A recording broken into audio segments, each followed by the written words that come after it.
Welcome back to Native Speaker e-learning. We're going to have a look at some useful phrases, and this phrase is no longer. No longer is the formal version of anymore. Let's have a look at some examples. You can build your sentence in this way: subject, optional verb phrase, the phrase no longer, verb phrase, and object and complement. Let's look what that appears like in real life. I no longer work there. Very nice. It means I don't work there anymore. So no longer works like an adverb, but also slightly like an auxiliary verb, because the no here almost acts like an auxiliary verb, like don't, didn't, etc. Okay, so remember that. Next one, the unemployed no longer have the opportunity to look for low-paid work. So that's a slightly longer sentence, and here you see that I'll be using a lot of social groupings where we use the word the plus an adjective, and this creates a noun. Okay, so it's a more mature style for writing. So the unemployed no longer have the opportunity to look for low-paid work. You've seen that I've skipped elements of the verb phrase here, and now we'll go into building that fully. He may no longer want to invest in the company. So here we're talking about a person who wanted to invest some time ago, but now may have changed their mind. He may no longer want to invest in the company. It's not 100% certain because we're using may, but we think it's possible. Next one, applicants might no longer wish to apply for positions.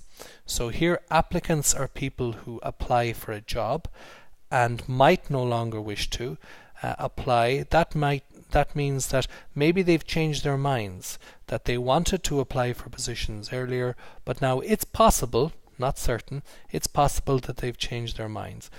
Over here, students, I'd like you to pay attention to this.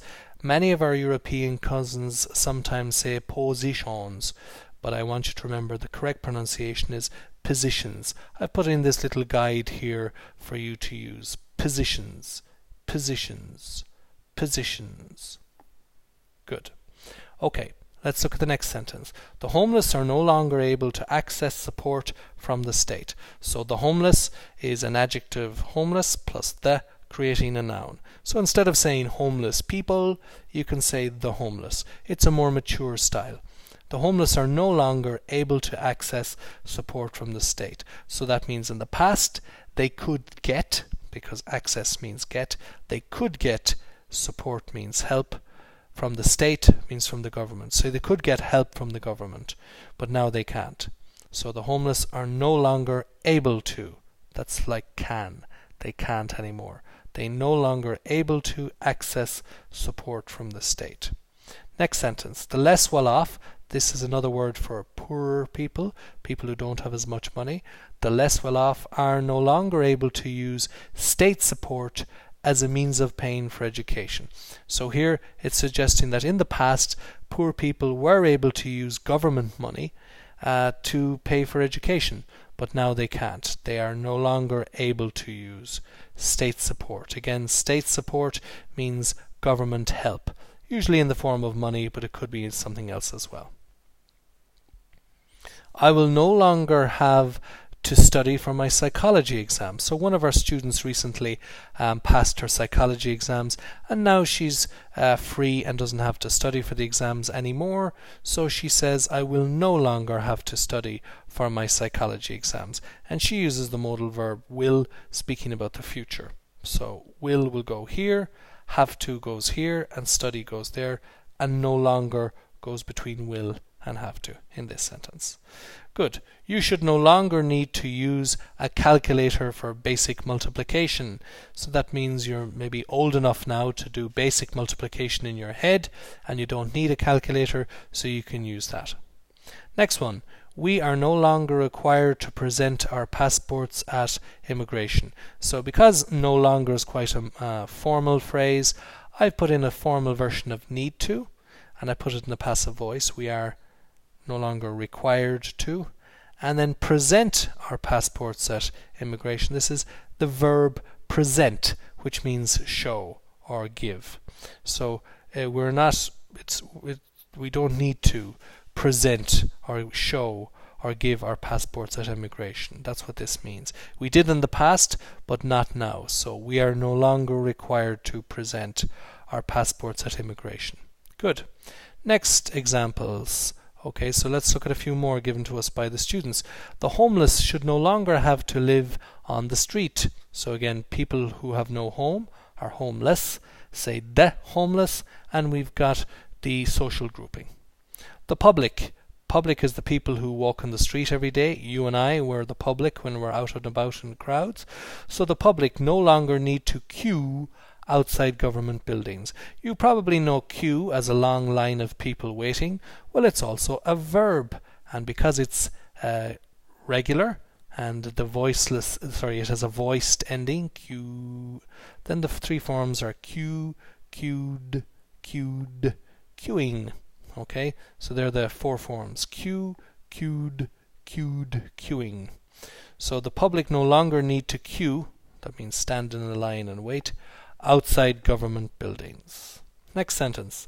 The unemployed should no longer have to depend on state support. So we're looking at a future situation. In the exams, you're often asked to give your opinion, as you are in reports at work and in emails. So this is a nice phrase, should no longer have to. This is saying we should have a better future. Okay, so the unemployed should no longer have to depend on, and be careful here students, many of you often get this wrong. It's depend on, so don't forget that. Depend on state support. Again, this is money or help from the government. Support is another formal version of help, really good for essays and reports. Next one, the disabled no longer wish to rely on the help of others. So the disabled, again, an adjective plus the, and we have a social grouping that's a noun, and this means that people who are not able to walk properly or use their limbs properly, or other facilities like they may not be able to see or hear properly.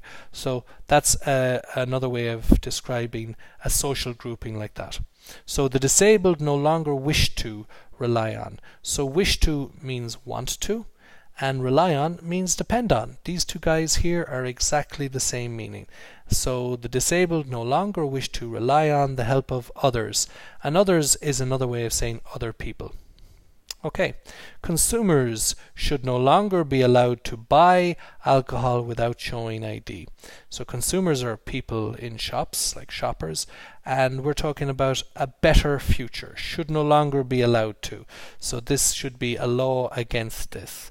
Should no longer be allowed to, and then infinitive verb buy. Buy what? Alcohol without showing ID. So if you go into a supermarket, you'll have to show your driver's license no matter who you are. So there's an idea. Fraudsters, this means people who cheat, must no longer be able to cheat the system. So fraudsters. Fraud is the crime, the person, fraudster. And speaking in general, fraudsters, because when we speak in general, we use a plural. Fraudsters must no longer be able to cheat the system. So we have to think of a way of stopping dishonest people from cheating our government or tax system. The elderly should no longer have to live in fear of being robbed in their homes. So the elderly is an adjective describing older people. The elderly means those people in our society. Okay, remember, boys and girls, there is a different pronunciation for this word. If this letter is E or as a vowel, then it's the elderly. But if it's a consonant, it's the disabled, the unemployed, the public, the homeless. So consonants, the vowels, the.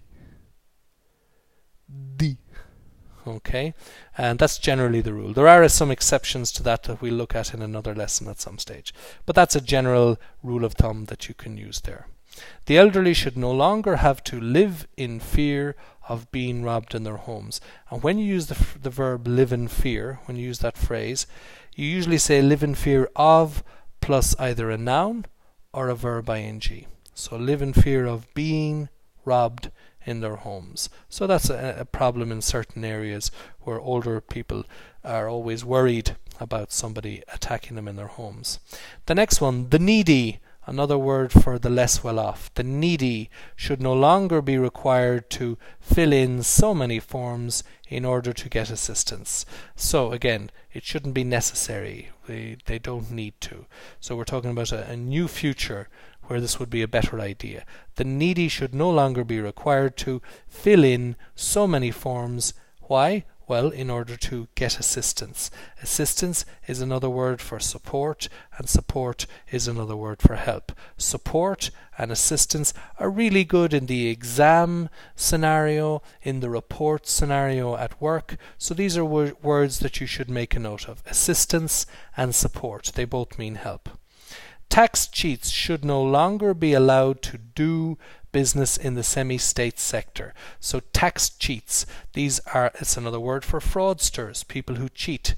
So here you see cheat is now a noun, and we're speaking in general, so we call them tax cheats.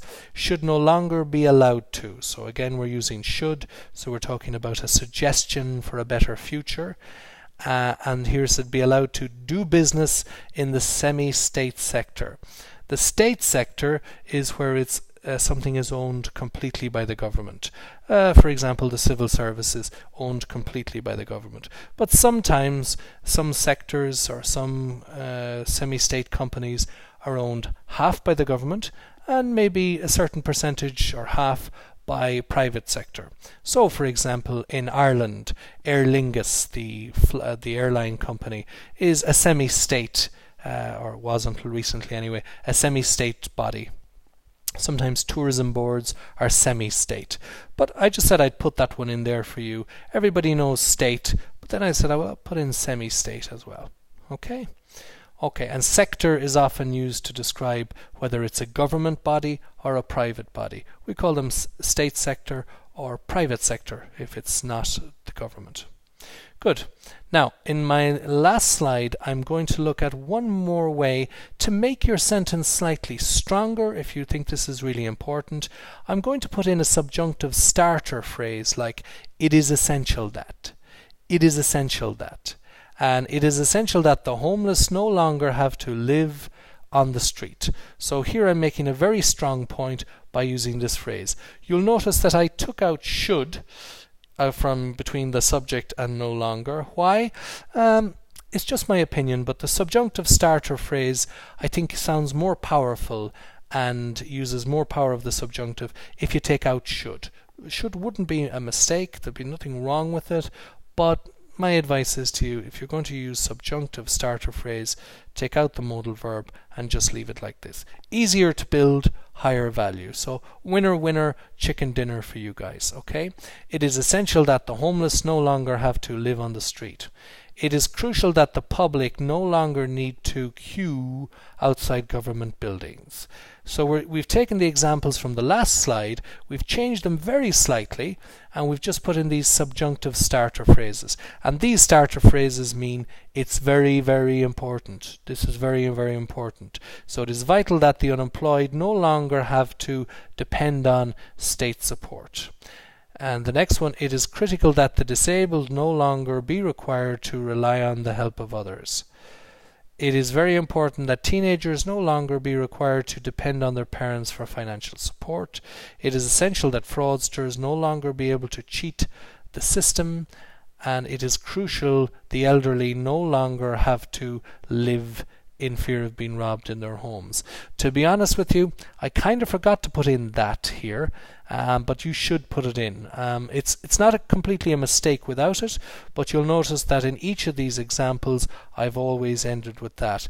You know what? It's better to put it in. But sometimes people leave it out. I'll be honest with you, I forgot to put it in here, so you put it in, okay? It is vital that the less well-off no longer be forced to live below the poverty line. So again, we know what that means. It means in deep poverty, so where it's just too difficult to live. And the last sentence, it is critical that the squeezed middle no longer be forced to pay so much tax. This is an interesting new social grouping noun. And this squeezed middle refers to middle class people like policemen or teachers or nurses, the farmers, shopkeepers, these kind of sector in society who are now, since we'll say 2008, 2007, sometime around then, they're being forced to pay a lot of extra tax in Europe and America and Australia and Canada and those kind of countries. Why? To help pay for the economic crisis that was caused by the banks. So we now call this group of people the squeezed middle. Again, two adjectives and the to create a noun, the squeezed middle. All right, so that's middle class people who are feeling a lot of financial pressure because of new taxation and less prosperity. So it is critical that the squeezed middle no longer be forced to, because they're not choosing to do it, they are forced to, pay so much tax. So there's a nice phrase that you can use. So I hope you've got a better understanding of how to use the phrase no longer and where to put it in the sentence. It's different from anymore, the phrase anymore, in a number of ways. It's the same meaning, but it is more formal, and the construction is different. Because we're using this word no here, we don't need a negative auxiliary like don't, didn't, isn't, aren't, wasn't, weren't. You don't need that for this phrase. No takes care of that. But it isn't an auxiliary. One of our students pointed out today that shouldn't we be using an absolute bare infinitive here if it's an auxiliary? No, it just acts a little bit like one. But the verb forms follow the subject. So the homeless is they, and they have to. The public is a they, so they need to. All right. Teenagers are they, be required to. Why they be? Well, because we're using a subjunctive starter phrase here. Students would say, isn't this a mistake? Shouldn't he be saying the disabled are no longer required to? No. Because we're using this phrase, it is critical that we're putting the infinitive verb just here after no longer. It's a relationship, it's a style of sentence where this sounds much more serious when you use these starter phrases, now just these phrases, plus the absolute infinitive. So normally you'd say the disabled are required to, but here we say it's critical that the disabled no longer be required to, which might look strange to you at first, but trust me, it's a nice style and it's suitable for essays and reports where you're making a strong point. So that's it from me. The very best of luck, and we'll see you next time.